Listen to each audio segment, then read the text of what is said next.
Óscar Vázquez es director del Cambio Climático en la Secretaría de Medio Ambiente del Gobierno de la Ciudad de México, siendo responsable de la elaboración y cumplimiento del Programa de Acción Climático de la Ciudad de México. Ha fungido como asesor de la Secretaría de Medio Ambiente y responsable de la elaboración de la Estrategia de Acción del Cambio Climático del Distrito Federal. Asimismo, ha sido responsable del grupo de trabajo que elaboró la norma obligatoria de calentamiento solar del agua de la Ciudad de México. Y bueno, démosle un fuerte aplauso al maestro Vázquez.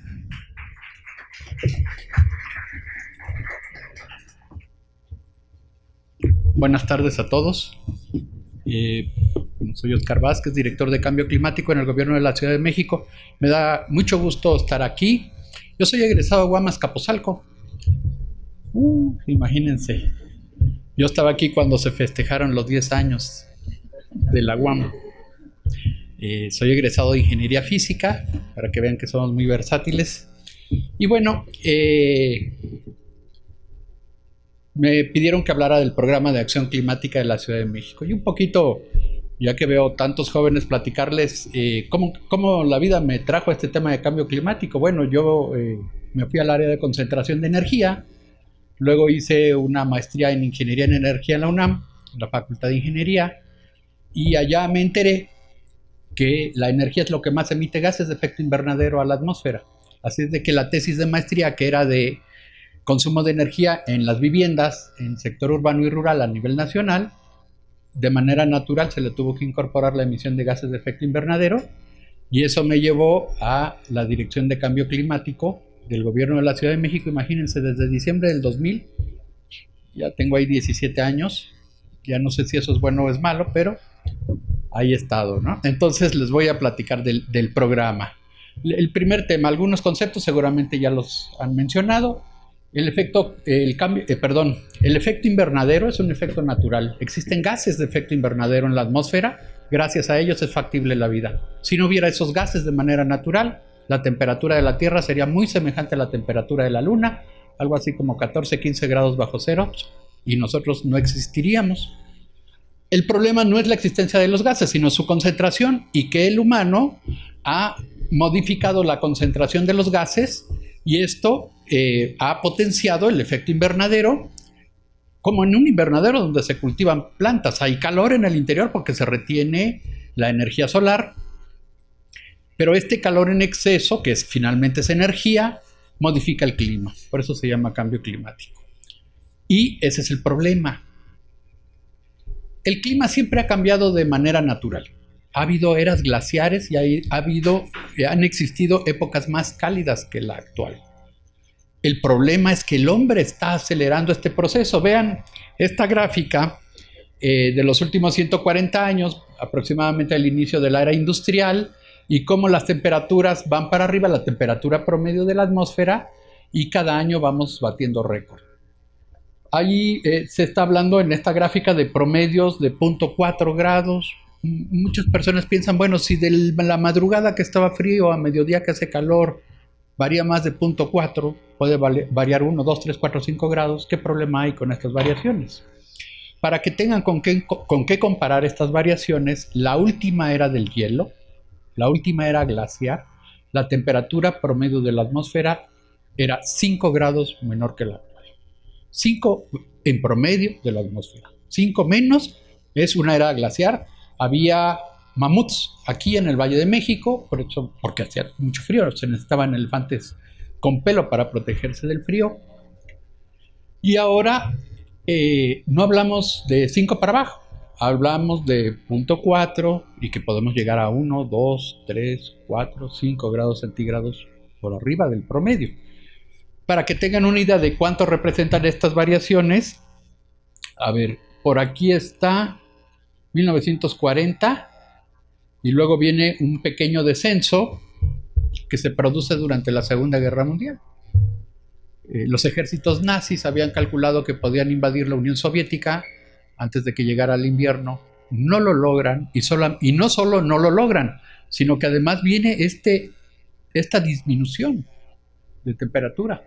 Y fue brutal para la batalla. En la batalla de Stalingrado y en otras batallas muy importantes que hubo, la mayor parte de los muertos no fueron por balas y bombas, murieron de frío y murieron de hambre, porque no estaban preparados para esta disminución que estamos viendo en esta gráfica. Entonces, esas pequeñas variaciones inciden profundamente sobre disponibilidad de alimentos, sobre el precio de los productos agrícolas y ganaderos, etc. Y aquí tenemos para la Ciudad de México temperaturas, vemos claramente cómo van para arriba. Esta gráfica corresponde a la estación meteorológica de Tacubaya, que tiene datos desde 1877, aquí tenemos, y llega hasta principios del siglo XXI. Pues de manera natural la temperatura sube y baja, a veces hay temporadas más frías, más calientes, más cálidas, pero el promedio va para arriba. Y las lluvias. También datos desde 1877, donde llovían menos de 600 milímetros de lluvia, y a principios del siglo XXI vemos que están lloviendo más de 900. Significa que en 150 años, en el sitio donde está la estación meteorológica de Tacubaya, llueve un 66% más de agua.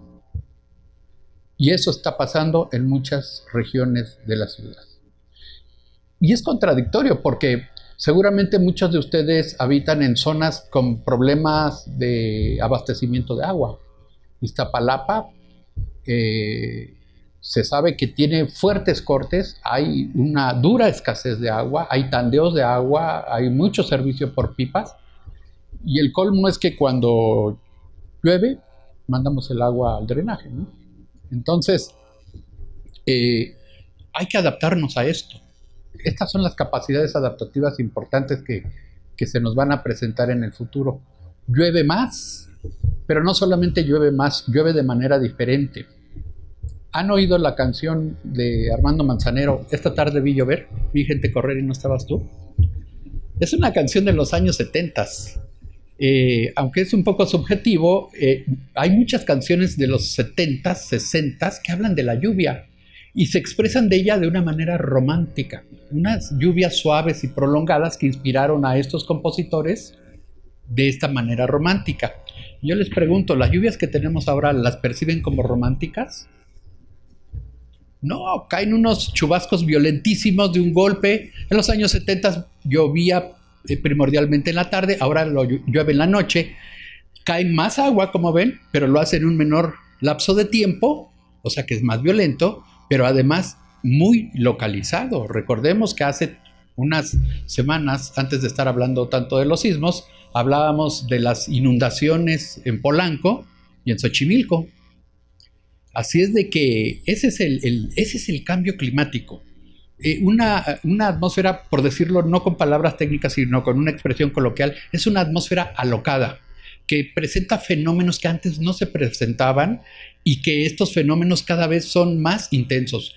Si llueve, llueve más, pero en el mismo lugar, al siguiente año puede haber sequías muy importantes. Así es de que si tuvimos inundaciones hace unos meses, en 1 o 2 años vamos a tener unas sequías de mucha seriedad en el país. Y bueno, aquí tenemos el contorno del Distrito Federal, bueno, de lo que era el Distrito Federal. Aquí está la orillita. Esto es un mapa de temperatura. La parte sur, que es la parte rural, 57% del territorio es rural, ¿eh? Lo urbano solo es la mitad de lo que era el DF, lo que es la Ciudad de México. Y vemos estas manchas sobrecalentadas que se llaman islas de calor, que para el 2040 los expertos en modelación atmosférica nos dicen que se consolida en un gran continente sobrecalentado. Y esto trae una incidencia importante sobre muchas cosas, empezando con los vectores de las enfermedades. Si la temperatura, y como vemos en esta otra gráfica, las lluvias van a cambiar en las próximas décadas, de hecho ya están cambiando, pues los vectores de las enfermedades también. Y tenemos presencia, empezamos a tener presencia de ciertas enfermedades a las cuales la Ciudad de México no suele estar habituada. Dengue, chikungunya, etcétera, ¿no? Paludismo, fiebre amarilla, más lo que traigan las aves migratorias que vienen de Canadá y Estados Unidos, como la fiebre del Nilo, y todas estas enfermedades ya se están monitoreando. Tenemos en la Secretaría de Salud del Gobierno de la Ciudad una dirección que se llama Dirección de Inteligencia Epidemiológica, que ha puesto trampas, por ejemplo, de este mosquito, entre otras cosas, y se está monitoreando la presencia, ¿no?, en ciertos puntos ubicados como de riesgo. Hay más de 1000 sitios que se están monitoreando para vigilar la presencia de este mosquito que transmite estas enfermedades como chikungunya, que es el mismo mosquito. Entonces vemos que va a llover más violentamente en esta zona. Aquí se expandió en el poniente de la ciudad y vemos que primordialmente, aunque ahora se inundaron en Polanco por aquí y en Xochimilco por acá, primordialmente lo que se inunda no es la zona poniente, sino el contrario, la zona oriente, el Arenal atrás del aeropuerto.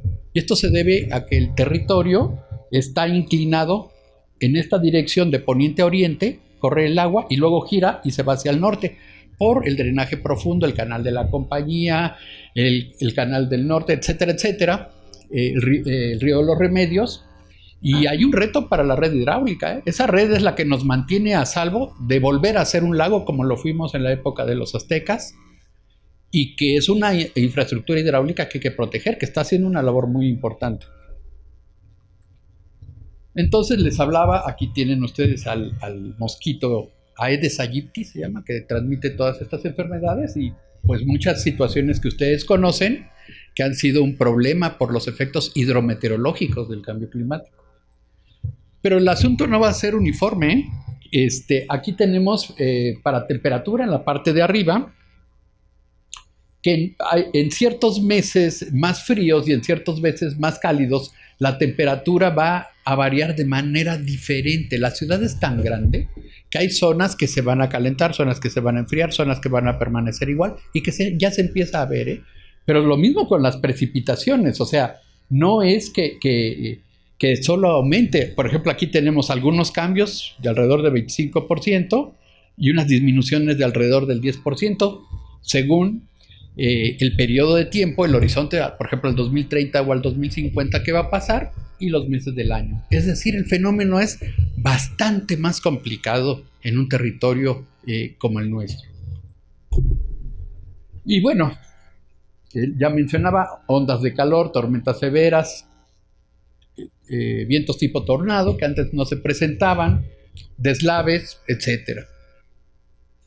Y ya empezaron las medidas de adaptación. Por ejemplo, en el metro de la Ciudad de México seguramente han visto estos ventiladores con aspersión de agua, porque resultó que la gente mayor o ciertas mujeres embarazadas en la estación Hidalgo de repente se desmayaban, aparecían desmayados. Y la pregunta fue, ¿por qué? Se pusieron instrumentos de medición y en verano, en el metro Hidalgo, en el andén, se llegaba a 50 grados centígrados. Bueno, ustedes están jóvenes, ustedes van a decir qué incomodidad, ¿no? Una gota de sudor, de ahí no pasa. Pero hay gente vulnerable, la gente mayor, alguna persona embarazada que no ha tenido cuidados adecuados y vienen los problemas. Entonces se están retirando de las estaciones del metro los comercios que emplean calor, como son los que preparan comidas calientes, y se han puesto estos sistemas de aspersión. Y nuestro metro se ve agravado porque tiene una tecnología francesa, es igualito al metro de París, que genera calor. Porque en París buscan el calor porque su invierno es muy frío. Entonces el problema es que acá, pues en 1968, cuando se inauguró el metro, no había tanto problema, pero ya cambió el clima y ahora sí hay problema. Entonces esa tecnología de los vagones que genera calor se ha estado sustituyendo por una tecnología que genera electricidad. Entonces en el frenado el metro genera electricidad y le inyecta a las líneas de transmisión para que otros trenes se abastezcan de electricidad mientras que este tren se está frenando. Bueno, son del tipo de tecnologías. Ahora, muchas estaciones ya están cambiando. No sé si han visto la estación Revolución, la estación Isabel la Católica, en donde las lámparas se están cambiando por alumbrado LED. Bueno, se le está dando una mejora a los andenes que ya lo necesitaba después de casi 50 años de servicio. Se está mejorando, están quedando muy bonitas y con iluminación eficiente. Además, un ahorro de energía que significa menor emisión de gases de efecto invernadero. Ay, no sé qué dice. Ok. Aquí tenemos una termografía típica de una calle en donde vemos la diferencia de la temperatura entre la sombra y la parte iluminada por el sol. O sea, aquí hay un problema porque tanto concreto y pavimento genera el efecto de isla de calor que a su vez está sumándose al efecto de cambio climático. Tenemos un problema sobrepuesto al otro. Y aquí tenemos una gráfica que nos ilustra este efecto de isla de calor. No sé si algún día se han metido al bosque Chapultepec tempranito en la mañana, o algún bosque, el bosque de San Juan de Aragón, algún parque muy grande, y dicen, oye, qué frío hace aquí, ¿no? La humedad del bosque. Pues sí, pero eso era lo natural. Eso es lo normal, debería ser lo normal. Basta con que den un solo paso en la banqueta para que se les quite el frío. Eso es el efecto de isla de calor. Se está sumando al cambio climático y trae más problemas. Y bueno, también trae no solamente problemas en la zona urbana, también en la zona rural y en los ecosistemas. Esta es la mancha de bosques que aún sobrevive en el sur de la entidad federativa. Y si no hiciéramos nada, solo por efecto de cambio climático, si no existiera la agresión que sí existe de la ciudad sobre la zona rural, solo por cambio climático, eso le pasaría al bosque. ¿Alguna vez han sembrado un pinito en la ciudad? Crecen bien feos, ¿no? Chuecos, medios como que les falta follaje. Es que los pinos no son de este clima. A los pinos les gusta la nieve, el frío, crecen muy bonitos en Canadá. Bueno, pues el bosque desaparece porque el bosque de coníferas y otras especies que hay ahí no soportan los cambios de clima que se están dando. Hay que pensar en reforestar en zona urbana y en zona rural, sí, pero con especies adecuadas. Y eso nos lleva a la inseguridad alimentaria. O sea, si se afecta el clima, hay problemas con el abastecimiento de alimentos. Si el nivel del mar aumenta como está sucediendo, la Ciudad de México tiene un problema, porque buena parte de nuestra provisión de alimentos viene de zonas cercanas al mar. Sinaloa, Sonora, Tabasco, Veracruz, etc. Si allá ocurre una inundación sobre campos agrícolas o entra el agua salada a tierra, hay un problema y lo vamos a ver reflejados en los precios de los alimentos en la central de abastos. Y hay entonces un problema y eso nos lleva a muchas otras cosas. O sea, hay población que ya tiene problemas para alimentarse ahorita. Existe ya población que tiene que tomar la decisión de que los adultos comen solo 2 veces al día para que los niños puedan comer 3 veces al día. Ahora ya existe. Y con estas situaciones eso se ve agravado. Entonces nos lleva a otras dimensiones. ¿Quién toma las decisiones de la provisión de alimentos de la casa, de las familias? La mujer. Es un papel tradicional que le ha sido asignado y que la mujer está tomando las decisiones. Si subió la carne de res y lo ve en ese momento en el mercado más caro, toma la decisión y quizás compre pollo o busque alternativas. Ya hablábamos de las enfermedades y esto trae costos. Es decir, si no hacemos nada, el cambio climático va a incidir en costos y la manera en que en economía se miden estos costos es cuánto va a variar el Producto Interno Bruto de la entidad federativa. Bueno, ahí está por delegaciones. Y si se fijan ahí, vamos a ver a qué delegaciones les pega más. La número 8, que es, a ver si le voy aquí, sí, la número 8, Milpa Alta. La número 3, Coajimalpa. La número 10, Tláhuac. La número 12, Xochimilco. Son las del sur. Es donde está concentrada la mayor parte de la población más pobre de la entidad. El cambio climático va a ser muy selectivo. Puede pegar a una familia y a la que vive en la casa de lado no pegarle. Y la diferencia es esta. Voy a poner un ejemplo. En una ciudad tan grande como la nuestra es muy común no comer en casa, a diferencia de lo que sucede en provincia, donde pues, los tiempos de traslado son razonables y da tiempo de ir a comer a casa. Aquí no. Y no siempre lo hacemos en las mejores condiciones de higiene. Entonces, el manejo tradicional de alimentos que ha funcionado durante quizás siglos indica que ciertos alimentos aguantan un día sin refrigerar y otros no. Pero si está cambiando el clima y si tenemos el efecto de isla de calor, ese manejo tradicional no siempre va a funcionar bien. O sea, vamos a tener ciertos alimentos que se van a descomponer porque no hay refrigeración y porque no son manipulados de la mejor manera, de la manera más higiénica. Entonces, un estudiante de Guamas-Capozalco pasa por ahí, se come algo que no fue refrigerado y se enferma. Entonces, en casa pueden ocurrir varias cosas. Si hay seguridad social, ISSSTE, seguro social, si hay un seguro de gastos médicos mayores de la empresa, o si hay el poder adquisitivo para pagar un médico, se atiende una infección gastrointestinal, no pasa a mayores. En un par de días el muchacho está de nuevo en circulación en la unidad de Azcapotzalco. Pero si no hay esa capacidad, si no hay esa seguridad social, o aunque la hubiera, se toma la decisión de no, mira, es que hace 30 años tu abuelita era bien buena para sacar de estos problemas, ¿no? Y hacía esto, que ya no funciona. Entonces, algo que no debería ser grave se transforma en un problema de salud muy grave que puede llevar a la muerte. Esa diferencia en la toma de decisiones que implican un cierto nivel sociocultural y a veces algo de nivel económico, pero no necesariamente, principalmente sociocultural, es la diferencia entre que te pega cambio climático o no te pega.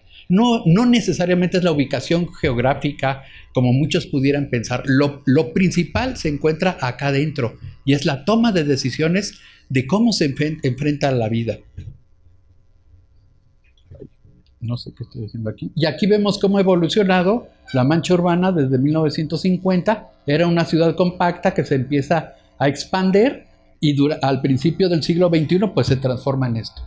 De ser una ciudad compacta se transforma en una ciudad dispersa por una amplia región de la cuenca del Valle de México. Y eso implica llevar servicios, transporte a zonas muy lejanas, ¿no? La gente está empleando 1 hora y media, 2 horas en moverse, porque las zonas habitacionales quedaron muy lejanas, se vuelven ciudades dormitorio, donde además no había servicios y hay que llevarlos, y eso implica mayor emisión de gases de efecto invernadero, empezando por el transporte, ya no digamos el movimiento de mercancías que implica llevar una lata de chiles, 1 kilo de pescado, cebollas, a todos estos lugares. Y entonces eso nos lleva a lugares de riesgo, ¿no? Si realmente estamos funcionando como una gran metrópoli, las zonas de riesgo o de mayor riesgo son las que están pintadas en rojo, donde puede ser por una situación de laderas. Hasta hace unos 6 años, Protección Civil nos decía que en la Ciudad de México se presentaban en todo un año 5, 6, 8 deslaves en lugares de riesgo. Y actualmente, debido a las lluvias, eso está ocurriendo en un solo día, en la época de más lluvias, de lluvias más intensas. Entonces hay construcciones que están en zonas de riesgo verdaderamente. Y eso nos lleva a la megalópolis, o sea, somos 240 municipios, 29 millones de habitantes en varios estados, con pues toda una demanda de servicios y comunicaciones, y que realmente ya estamos funcionando como una sola ciudad, aunque no estemos físicamente conectados. La toma de decisiones entonces se impone que sea a nivel megalopolitano. Y nos lleva al Acuerdo de París. Ustedes han oído seguramente, a finales del año pasado se reunieron todos los países del mundo y ratificaron el Acuerdo de París que busca enfrentar el tema de cambio climático. Estados Unidos se está retirando de él, pero bueno, ellos siempre habían dicho que si el Partido Republicano ganaba la presidencia de Estados Unidos iban a salir, lo están cumpliendo. Y que nos lleva a una serie de compromisos de los países, de las empresas, de las ciudades, etcétera, etcétera, de las organizaciones no gubernamentales, para lograr el objetivo de mantener la emisión de gases de efecto invernadero a un nivel que no sea peligroso para la atmósfera y para la humanidad. Pero aquí entonces déjenme mostrarles lo siguiente, miren. Aquí tenemos una pequeña gráfica, la voy a explicar. A ver, aquí tenemos las emisiones en gigatoneladas de dióxido de carbono por año. Si recuerdan, giga es 10 a la 9.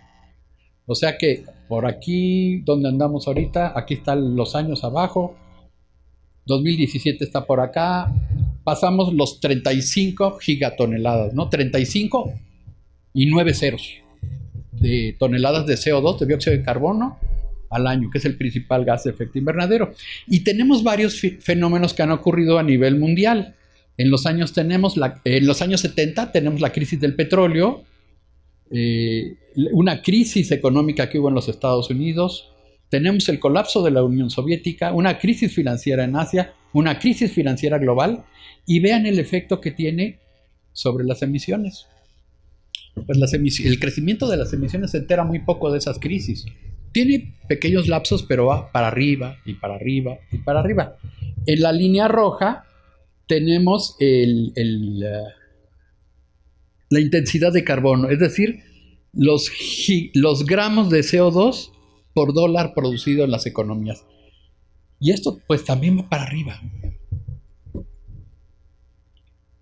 Aquí hay una gráfica un poquito más complicadita. Ahí va. Aquí hay varias escalas. Primero, nuevamente, tenemos las emisiones, igual que en la gráfica anterior, en gigagramos. Y aquí tenemos la sección que vimos antes, es la histórica, es lo que ya vimos. Y después se desprenden una serie de escenarios desde 1980 hasta el 2100, básicamente el siglo XXI, lo estamos viendo ahí. Y estos escenarios, que son estas líneas de colores que están marcadas acá, nos llevan, bueno, aquí está el nombre del escenario que le han dado los científicos, y nos lleva a ciertos incrementos de temperatura. Veamos. Venía el histórico que vimos en la gráfica pasada y luego lo que vamos a hacer al futuro. Si nosotros en este momento reciclamos toda la basura, reconvertimos todo el transporte en transporte de calidad y suficiente, transporte eléctrico, energías renovables, calentamiento solar de agua, generación fotovoltaica, todo lo habido y por haber, entonces transitaríamos por esta curva de aquí abajo a lo largo del siglo XXI y nos llevaría a un incremento de temperatura de 0.9 a 2.3 grados. Sí, hacemos algunas cosas, pero no con tanto ánimo. Vamos la pensamos 2 o 3 veces para poner calentamiento solar de agua en nuestra casa, para separar la lluvia, uso o no uso bicicleta. Pues vamos a transitar por esta línea amarilla y vamos a llegar a un rango de temperaturas de 1.7 a 3.2 grados. Si cada vez hacemos menos, pues el incremento de temperatura va a ser mayor. Pues esta línea roja que está arriba es el Acuerdo de París, que tanto presumimos, del que estamos tan orgullosos. Nos llevaría, como está ahorita, nos llevaría a un incremento de temperatura que estaría entre 3.2 y 5.4 grados centígrados. Y los científicos nos dicen que el rango peligroso es 2 grados. Ellos han determinado que después de un incremento de 2 grados centígrados habría una serie de fenómenos en los ecosistemas, etcétera, que serían muy peligrosos. Pero el Acuerdo de París, bueno, no son tontos, saben esto, y por eso en alguna de las cláusulas establecieron que cada 5 años se va a revisar para hacerlo un poco más agresivo, un poco más exigente, de tal modo que no se transite esta línea roja, que es la tendencia actual, sino que cada 5 años un poquito más para abajo, y un poquito más para abajo, y un poquito más para abajo, hasta tratar de llegar por aquí, de alguna manera, en algún camino, en alguna ruta de emisiones, que nos lleve a una situación que no sea peligrosa para el planeta y para nosotros. Pero ¿quiénes son los grandes emisores? Bueno, los grandes emisores ahí tenemos China. Tenemos a China, ¿no? Ha tenido un gran desarrollo económico China. Sector rural y sectores pobres se están convirtiendo en clase media. No tenían auto, ahora tienen auto. No tenían electrodomésticos, ahora tienen electrodomésticos. Necesitan electricidad para alimentar los electrodomésticos, plantas de carbón, etc.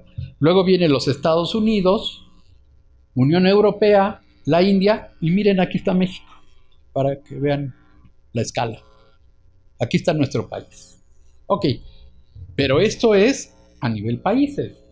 Esto es a nivel per cápita, por persona, las emisiones por habitante. Resulta que entonces las emisiones más altas son de los Estados Unidos, luego vendría China, Unión Europea, el mundo, y la India acá abajo, y estos dos rectangulitos son nuestro país y la Ciudad de México. por habitante. Y esta gráfica es importante porque los países desarrollados dicen, no, la culpa, ¿no? Y Trump es lo que dice, la culpa es de los subdesarrollados, cada vez emiten más, China, la India. No, espérate, veamos per cápita, veamos por habitante. Y entonces la historia cambia.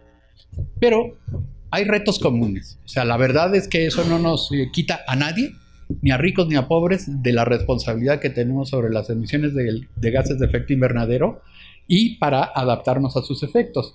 Nosotros en la Ciudad de México, bueno, firmamos el Acuerdo de París, porque a diferencia de otros acuerdos como el Protocolo de Kioto, que ya existió, en el Acuerdo de París sí se incluyó a gobiernos locales. Tenemos algunos compromisos que debemos cumplir y pues traemos toda una historia ahí ya de acciones, como es toda una generación de inventarios, una línea base de emisiones, un inventario, luego otro inventario. Ahora hacemos inventarios cada 2 años. Hicimos una estrategia local de acción climática, luego nuestro primer programa, ahora el programa que está vigente.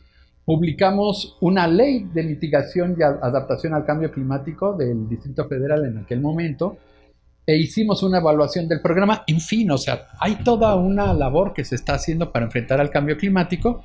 No voy a describir esto, es todo el proceso que aplicamos para diseñar de diagnóstico y planificación los programas de acción climática, medición, reporte y verificación, tanto para su diseño como para su verificación de cumplimiento. Y bueno, tiene varios ejes, como es el eje de transición, no sé qué dice aquí, energética urbana y rural, la contención de la mancha urbana, el mejoramiento ambiental, manejo sustentable de recursos, la construcción de resiliencia, la comunicación, educación, investigación y desarrollo, que nos llevan a acciones específicas. Al primer programa se le practicó una auditoría. Aquí tienen en los 2 ejes la incertidumbre y la trazabilidad de las 10 principales acciones. No salió mal calificado. Por supuesto, siempre hay áreas de oportunidad, y esa experiencia se aplicó para hacer el nuevo programa de acción climática. Aquí tienen los programas de aquel primer programa de acción climática, las acciones que más redujeron. Digan lo que digan, el hoy no circula es lo que más reduce emisiones. O sea, si a la flota vehicular la obligas a hacer verificación vehicular 2 veces al año y a no circular por lo menos un día, ¿qué puedes hacer contra 5 millones de autos que están haciendo eso?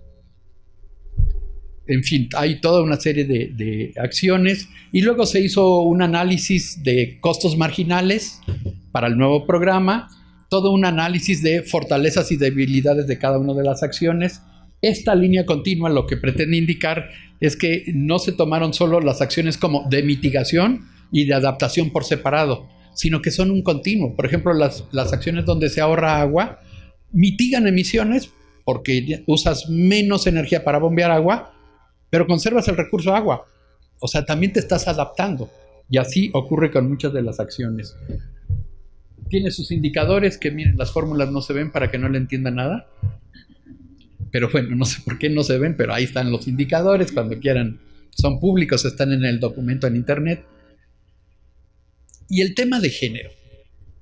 Yo les decía hace un momento que es la mujer la que está tomando las decisiones de seguridad alimentaria, que está aquí abajo, y que no sé por qué no puedo poner aquí.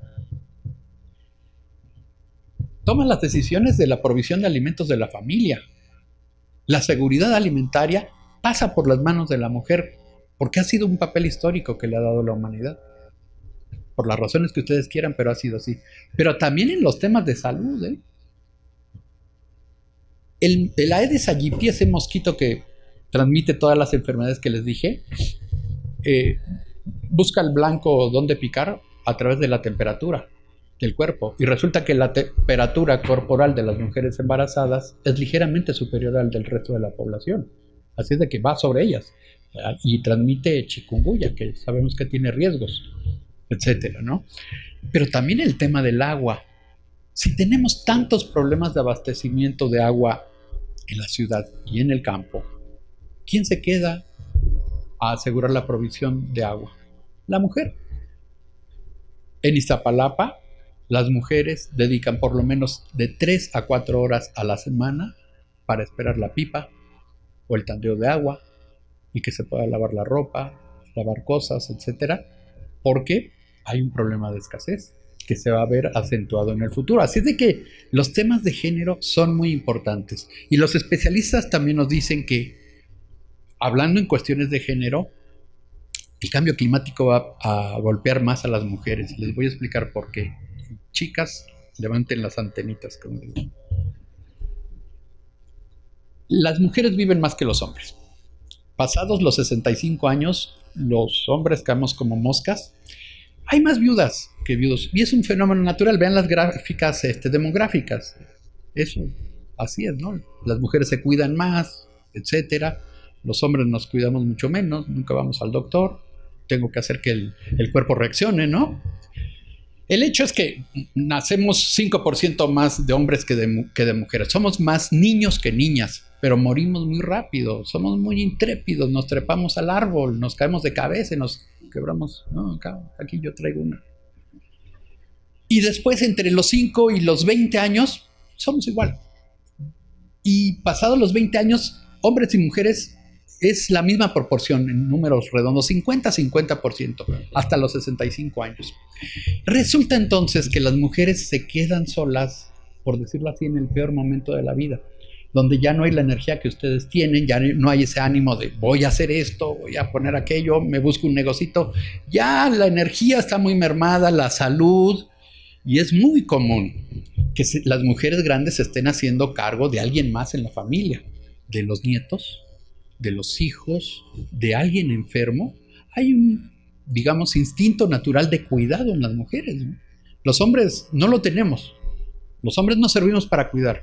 Los hombres no nos cuidamos ni a nosotros mismos, por eso nos morimos antes. Entonces,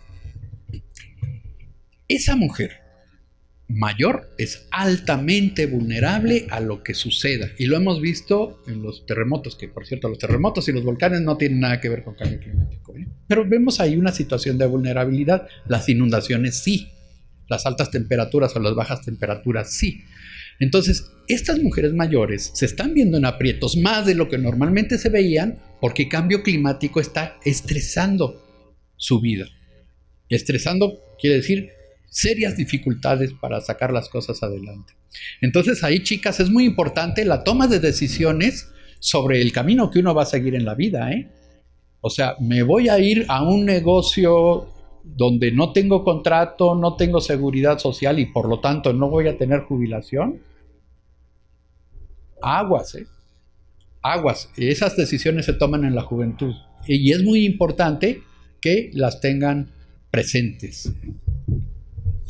Entonces, todo esto está contenido tanto en nuestra estrategia local de acción climática como en el programa de acción climática, que tiene, bueno, las ejes estratégicos que ya mencionaba hace un rato. Ahí están las flechitas. Y su objetivo es incrementar la calidad de vida y el desarrollo sustentable con baja intensidad de carbono. Fíjense, el objetivo del programa de acción climática es incrementar la calidad de vida. Ese es. Y por supuesto tiene dos metas. Una de mitigación de emisiones. Reducir 10 millones de toneladas de dióxido de carbono, las emisiones de la Ciudad de México, y adaptarse a los efectos del cambio climático. Hay 5.6 millones de personas en esta ciudad de 8.8 millones. 5.6 que son vulnerables por alguna razón. Por donde viven, por el nivel socioeconómico, por el nivel cultural, etcétera. Pero que hay que trabajar sobre esto. Trabajando sin presupuesto, cómo hemos financiado Metrobús, cómo hemos financiado la línea 12 del metro, bueno, pues es todo un tema en donde lo que hemos hecho es vender bonos de carbono.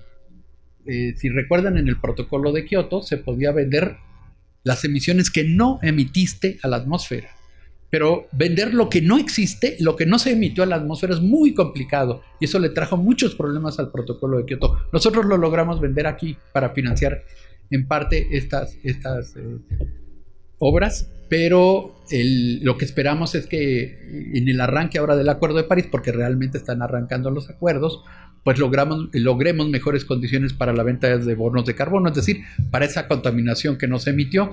Estamos instalando calentamiento solar de agua en hospitales, entre algunas de las acciones. Vean estos números, ¿eh? Este es el pediátrico La Villa, que fue nuestro piloto. Invertimos 467,000 pesos. Ahorramos, números cerrados, 13,000 litros de combustible. Tenemos un ahorro económico, por lo tanto, de 177,000 pesos. El retorno del periodo de la inversión es de 2 años y medio. O sea, es buenísimo. Y, por supuesto, hay un beneficio ambiental porque se deja emitir dióxido de carbono a la atmósfera. Con esta experiencia que tuvimos, con el apoyo técnico y fíjense cómo es el mundo, ¿no? De la Agencia de de la Agencia de Cooperación de los Estados Unidos, nos ayudaron a poner ese piloto. Secretaría de Salud quedó feliz porque estaba ahorrando mucho combustible. Después, por sus propios medios, pusieron un sistema de calentamiento solar en el Hospital General de Iztapalapa, y ahora vamos por toda la red hospitalaria del gobierno de la Ciudad de México, en donde vemos, si le ponemos calentamiento solar de agua y hacemos algunas de las acciones de eficiencia energética que se marcan en la columna de la izquierda, ¿está? Todas estas, pues con una inversión de 50 millones de pesos, tenemos ahorros fantásticos. La inversión se paga en promedio en 2 años y medio y todos salimos ganando. Así es de que ahorita le estamos poniendo calentamiento solar de agua a todos estos hospitales, pero no solamente estamos haciendo eso, también estamos generando toda una serie de acciones de eficiencia energética en edificios, de diagnósticos. Ahorita se le está cambiando toda la iluminación al gran edificio gigantesco que tiene nuestra Secretaría de Finanzas. Ya lo hicimos en el edificio de Proyecto Metro, que es una torre de varios pisos que está encima del Metro Zapata, y vamos por el bosque de Chapultepec, el bosque de San Juan de Aragón, en fin, o sea, hacer muchas acciones que se están financiando con el Fondo Ambiental de Cambio Climático. Creamos un fondo, la mitad del incremento de las verificaciones vehiculares está alimentando el fondo, y con ese fondo se están financiando todas estas acciones. Estamos trabajando en modificaciones al reglamento de construcción, que ya se publicaron algunas. Aquí está una imagen de la Gaceta Oficial, en donde estamos pidiendo calentamiento solar de agua en construcciones nuevas, cosecha de agua de lluvia en construcciones de cierto tamaño, y que, por ejemplo, calentamiento solar de agua, pues miren, para estos sectores que se marcan aquí, que no sé, que nos pintan, ahí está, vivienda, hoteles, restaurantes deportivos, etcétera. Estimamos que se pueden instalar por año esta cantidad de metros cuadrados de calentamiento solar de agua, con este ahorro de toneladas de gas LP, con este ahorro monetario, con este costo promedio de la inversión, con este retorno de la inversión, que en promedio serían 3 años, ya para todos los sectores, y con esta reducción de emisiones de dióxido de carbono, más de 500,000 de toneladas por año. Y es un proyecto de ganar-ganar. Buen negocio para todos, y se impulsa a las empresas que están proveyendo esta clase de servicios. Y pues mis datos, ahí estamos a las órdenes. Pues eso es todo, muchas gracias.